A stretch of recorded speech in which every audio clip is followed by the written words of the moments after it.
Hey everybody, welcome back to the channel. Today we're going to be reviewing the re-release or brand new Kizer Begleiter. But I say re-release because the original Kizer Begleiter was this one. And boy, why didn't they do this for these? Got a nice taco sheath, came with the soft loops, micarta, and I would love for them to do this blade shape again in 3V. Or ABL. This one's in D2, which I don't mind the D2. The only thing I didn't like about this one, you can see I chopped the end of the handle. The handle was super long. You got a forward choil there, but I just love that blade shape. So today's video is about the new Begleiter fixed blades. Come in 3 different blade shapes, 3 different steels, several different price points. So we have the sheep's foot, probably the one I've been carrying most, even though that's changed here recently, but this one has a sheep's foot blade, micarta, black traction coating, don't love that. And this one's in CPM 3V steel.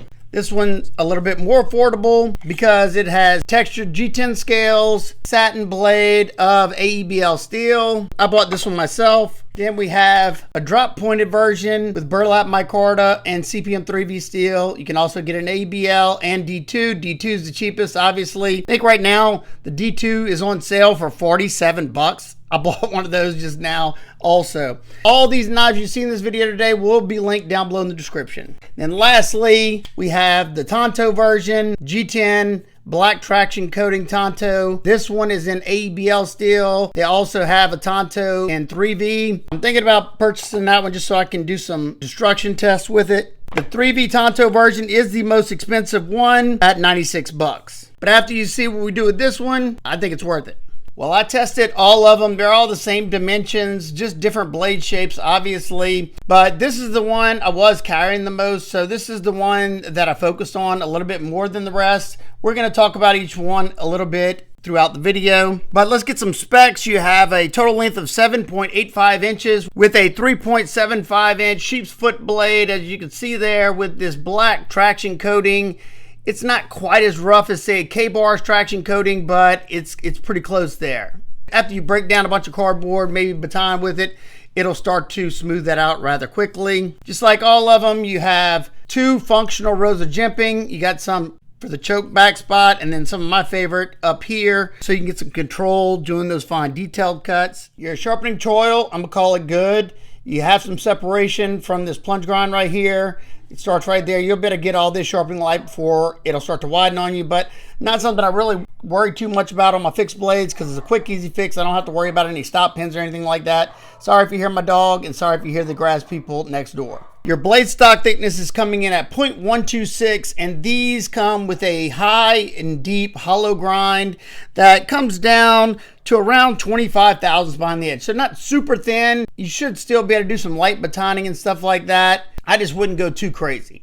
And like I said earlier, this particular variant is in CPM 3V steel. 3V is one of the most impact resistant steels, so you could definitely baton with this one, no problem. Now they coated the 3V because it is not stainless. However, as long as you take care of it, even if you didn't have this coating, it's fine. I didn't notice a whole lot of rusting with some of my 3V knives, more so dark black patina. But being that you have the coating on here, as long as it's on there, you shouldn't have to worry about it. 3V also holds an outstanding edge, not quite as much as a lot of your super steels, but it holds a really good edge for how tough this knife is. When it comes to ABL steel, it has excellent toughness for a stainless steel with very fine grain structure, which is going to allow it to be able to take a very thin edge bevel if you'd like. If you want to put this to 14 degrees per side, it is stable at the thinner edges. Not to mention, it works great with a mirror polished edge, and you could also put a coarse edge on it. It's still going to perform really well. ABL 14C Nitro V, they're very similar steels. I've definitely gotten the sharpest edges I've ever gotten from those 3 steels. And they hold their edge very well, especially at this price point. So as long as this one's sharp, it should perform really well. Let's find out.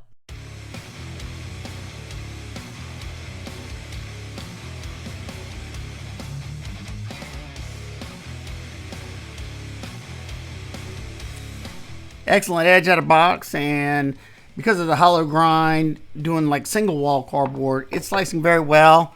This is something that this one's really going to excel at. I'm talking about the sheep's foot, obviously. It doesn't matter if it's the 3V version or the ABL.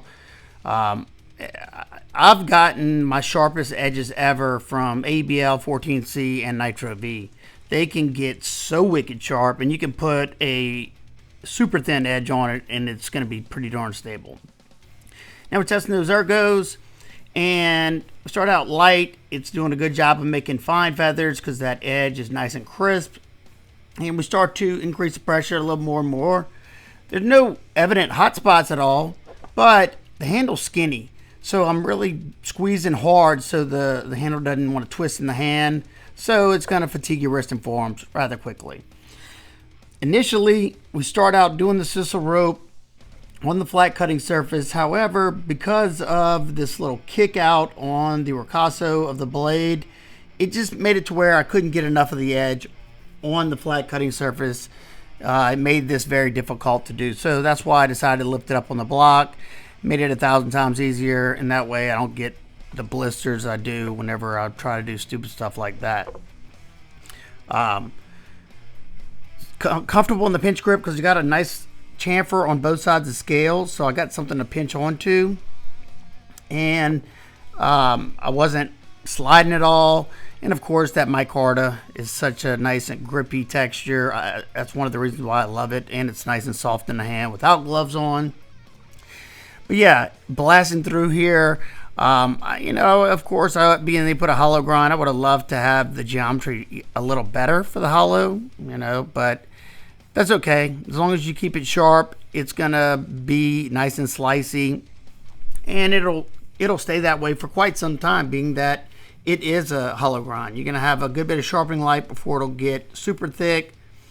But anytime I get a hollow grind, especially from Kizer, I love them to have it'd be great if it was like 15 thousandths behind the edge. But, I get it. If it would have been 15 thousandths and you try to baton with it, more likely going to blow the edge out, put a big chunk in your blade.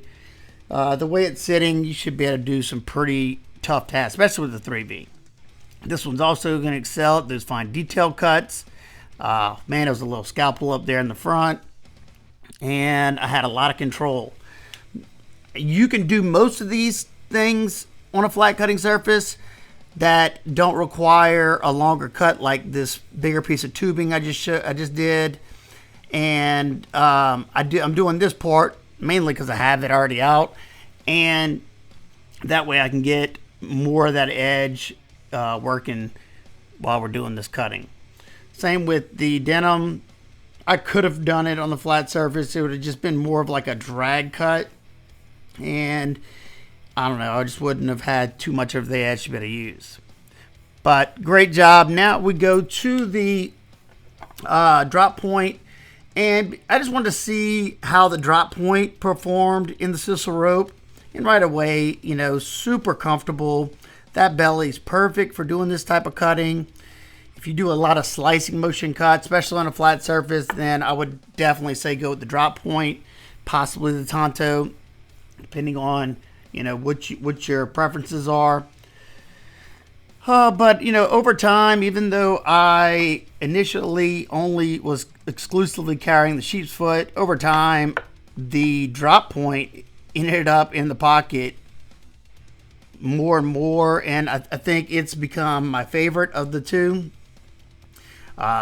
Still trying to see, I'm thinking about maybe getting a compact minimalist sheath done for one of these to see how much more I like it.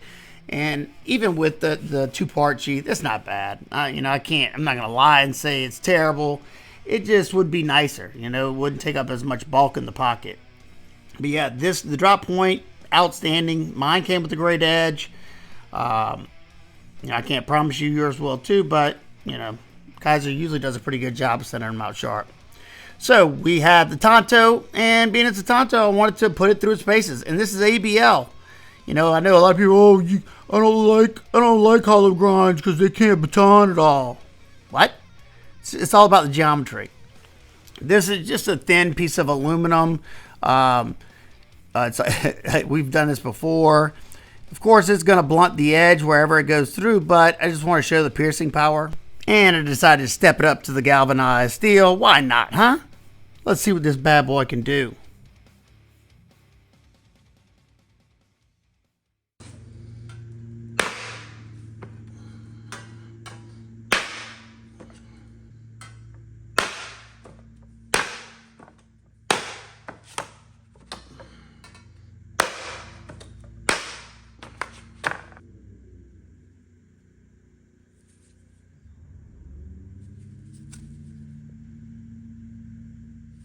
Yeah, I thought they all performed good. Like I said, this is the one that I started carrying most just because it's a little bit more versatile than the rest. However, lately I have been carrying the drop point. I go back and forth during all the testing. When it came to the ergos, you have these nice grippy canvas micarta scales. Now, they're not super thick in hand. They come in at 0.47 inches thick. I wish they would at least went to a 1/2 inch. It fills out the hand better. However, unless you're going to be doing marathon cutting for, 30, 40 minutes straight, you should be fine. But when I was doing the harder cutting, I'm squeezing these handles a lot tighter just so they don't rotate at all in the hand. With my fixed blades, I like a good thick handle, maybe with a swell in the middle, so it fills out the hand better.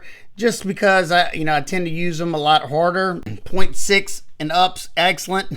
For the pinch grip on this one, it's great because you got these chamfers on both sides, so I can pinch that and I got something to lock into. I can put my finger on that jimping right there, able to get a lot of downward force if I need to do some fine, intricate detail work. The sheep's foot blade is going to be great at in-hand cuts, doing some cuts on a flat cutting surface. I say some because you have this portion of the ricasso right here coming down lower than the edge. So when you're on a flat cutting surface, you're only able to get to about right here before you bottom out onto the flat surface with this. So doing the drag cuts, excellent. In-hand cuts, excellent. Pull cuts, excellent. If you had to do the reverse gas station knife fight grip, excellent. Pinching, very good for all that stuff. And I found with the drop point, you have enough straight edge portion to do in-hand cuts. You're just not going to want to do long, drawn out cuts because you're going to start to slide out when you start to twist that wrist. You can see the difference in the belly, and that's the reason for that.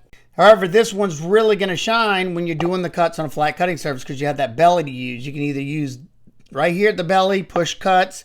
You can drag through something. You can saw through stuff. And this was a lot more versatile than I expected it to be. The jimping on this one is a little bit grippier than the traction coating, which I expected the traction coating to be a little grippier. However, I found this one to be a decent bit grippier.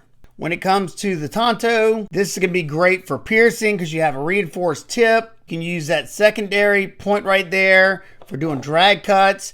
And then you have this very slight belly for this portion right here. So in-hand cuts are going to be really good. And even though a Tanto is not typically my go-to blade shape, they are very versatile, especially the Americanized Tantos with the straight portion up there in the front because you get this defined secondary point right here. That way you can use just that tip to get through something, break into a package. So if you're a Tanto person, then you may like this one. With your G10 variants, you have milling on them. It's just lines, but it gives you the perfect amount of traction. And then they did a good job of softening these edges. I grabbed this one so you can see it a little better. The G10 is a little bit shadow boxed to the actual tang of the blade, just meaning that the tang sits a little bit wider than the G10.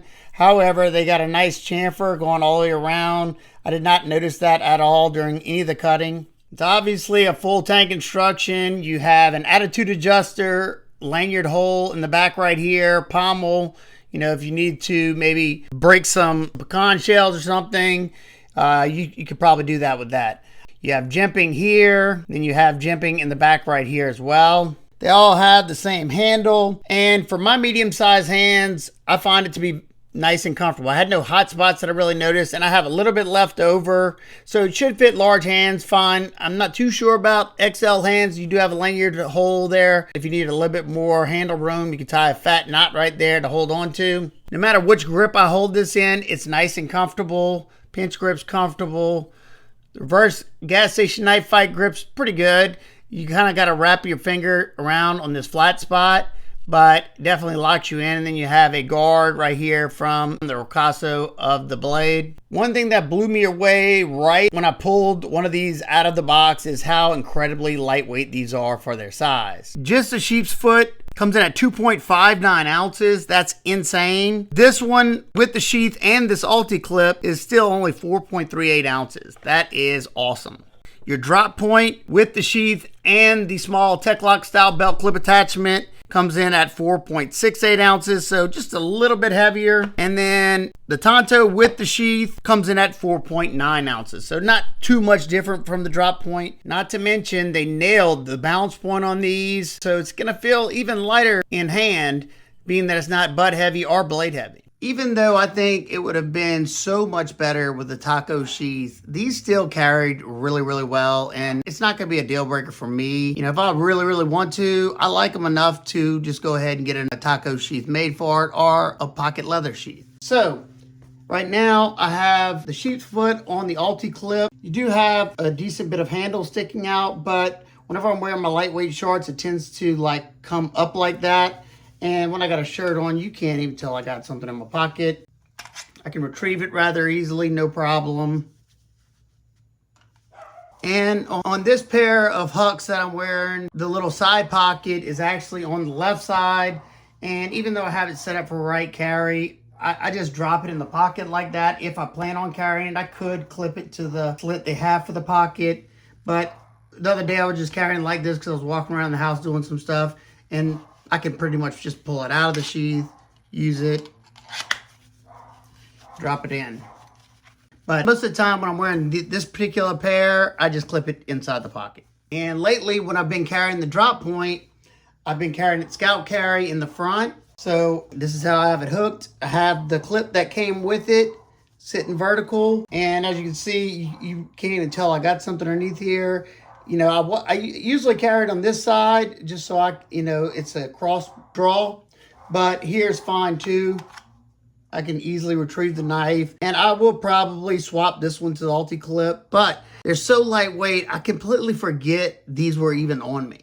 And even though, Kizer, I am absolutely begging you to do the next run with a taco sheath, is that something y'all care about? Voice your opinions in the comments because they watch these videos. And voice your opinions, DM them on Instagram, send them messages. Whenever a bunch of y'all have a concern or something y'all want, they're gonna listen. They're really, really good at giving us what we want. But if we don't speak up, they'll never know.